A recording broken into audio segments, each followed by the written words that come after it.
A Gerdau acabou de soltar os resultados dela, e tem um número ali no meio que muda um pouco a leitura do ano. E é por ele que o nosso rastro de hoje começa. Pois é, 2 bilhões de reais. Esse foi o valor de um ajuste contábil que a Gerdau fez.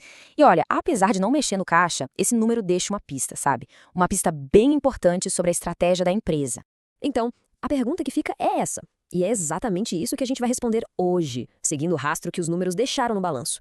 Nosso caminho vai ser o seguinte. Primeiro, vamos entender quem é a Gerdau.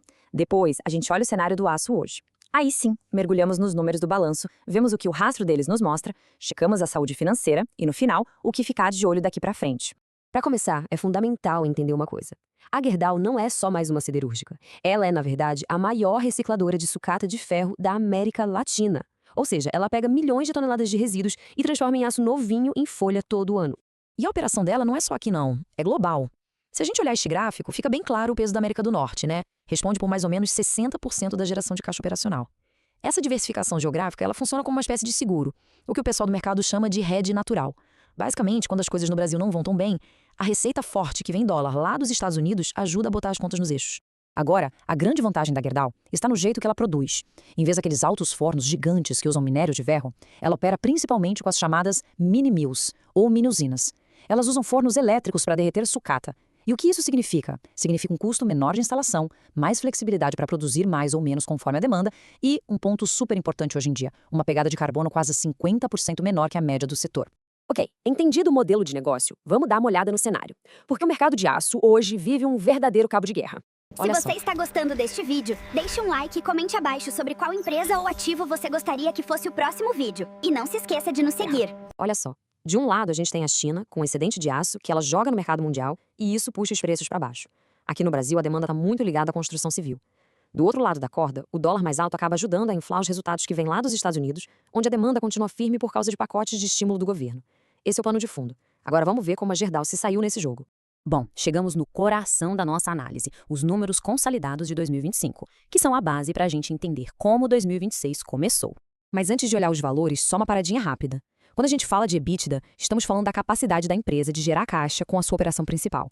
Pensa nele como uma espécie de lucro operacional bruto, ok?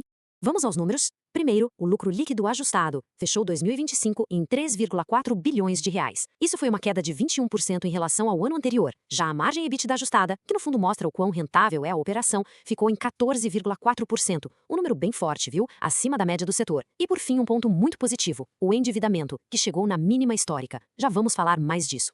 Esse gráfico aqui ilustra bem a queda no lucro. Só que aqui está o pulo do gato. O resultado contábil foi afetado por aquele ajuste de 2 bilhões de reais que eu falei no começo, o tal do impairment. De um jeito simples, impairment é quando a empresa reavalia o valor de um ativo.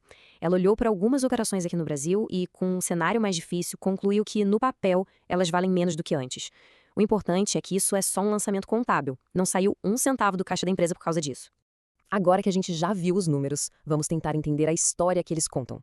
O que esse rastro revela pra gente sobre a estratégia da companhia? A análise mostra uma coisa bem clara, quase uma dualidade. O ponto super positivo foi a força da operação lá na América do Norte. Ela literalmente segurou os resultados. Já o ponto de atenção foi exatamente a fraqueza aqui no mercado brasileiro, que sentiu bastante o impacto da entrada de aço importado, principalmente da China, o que pressionou tanto os preços quanto os volumes de venda. E é isso que nos leva à conclusão principal dessa trilha. A estratégia de ter operações em vários lugares se provou muito acertada. A força do mercado americano acabou compensando o cenário mais complicado aqui no Brasil. Funcionou como um seguro mesmo, protegendo os resultados da companhia como um todo. Mas claro, uma boa estratégia só para em pé se a base for sólida, né? Por isso agora a gente vai dar uma olhada na saúde financeira da Gerdau. Esse número aqui, 0,76 vezes, é a fotografia da força financeira da empresa. Ele mostra a relação entre a dívida líquida e o EBITDA. Explicando de um jeito bem fácil, esse indicador mostra que a Gerdau precisaria de menos de um ano da sua geração de caixa operacional para pagar toda a dívida dela. É um nível de endividamento muito baixo, muito confortável, um dos menores do setor no mundo todo.